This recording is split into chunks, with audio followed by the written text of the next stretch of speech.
Hey guys, Sportscast here with Eddie Kleinhans, the public address announcer and post-game and radio show guy for Cal Bears.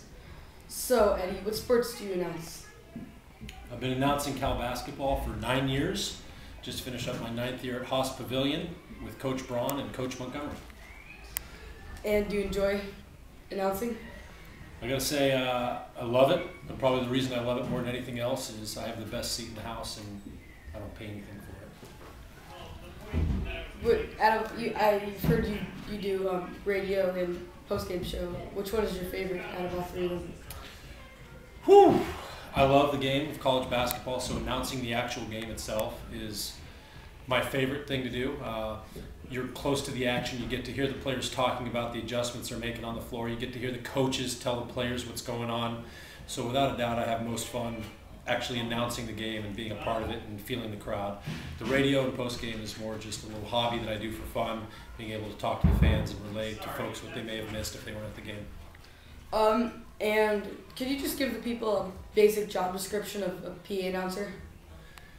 Basic job description of a PA announcer is, in my opinion, to ride the flow of the crowd, let them know what is happening during the game, let them know who's coming into the game, who's going out of the game, and to not go too overboard as to what's happening, to be minimalist in your description of what took place on the floor. And what do you think the most memorable thing was for you in your 9 years at Cal? It's a good question. Is it Sports Guy? Sports Guy. Sports Guy? Yes. That's your official. Is that like a name that you gave yourself or your buddies gave to you? How'd you get that name? It's just my online name. That's your online name?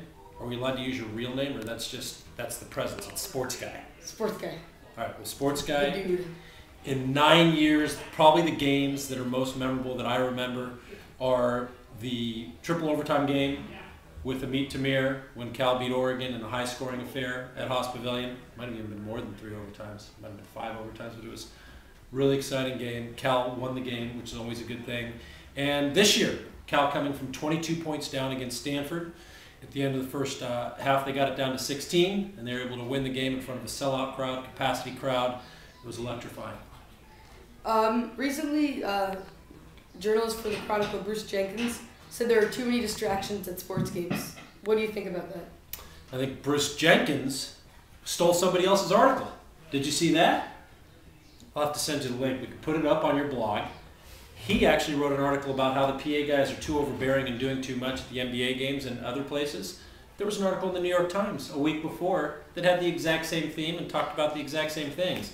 I don't know if the budget cuts over there are costing these guys to rip off other people's articles, but I don't think Bruce is doing his work. But to answer your question, I think that there's a time and a place for all different types of styles, and with everybody in today's generation wanting blogs and webcasts and texting, and there's a place for a guy like Franco Finn at the Warriors who gets the fans hyped up and into it, and there's a place like a guy like Lawrence Tanter, who's the guy I idolize, who is the pay announcer for the Lakers, who barely speaks at all during the game.